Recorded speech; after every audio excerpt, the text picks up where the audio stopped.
اللهم إني أعوذ بك من البخل وأعوذ بك من الجبن وأعوذ بك من أن أرد إلى أرذل العمر وأعوذ بك من فتنة الدنيا وعذاب القبر.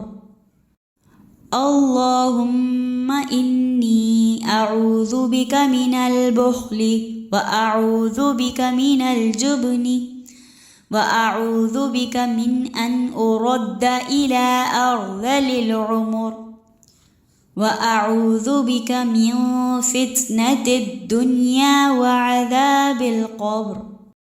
اللهم إني أعوذ بك من البخل وأعوذ بك من الجبن وأعوذ بك من أن أرد إلى أرذل العمر وأعوذ بك من فتنة الدنيا وعذاب القبر.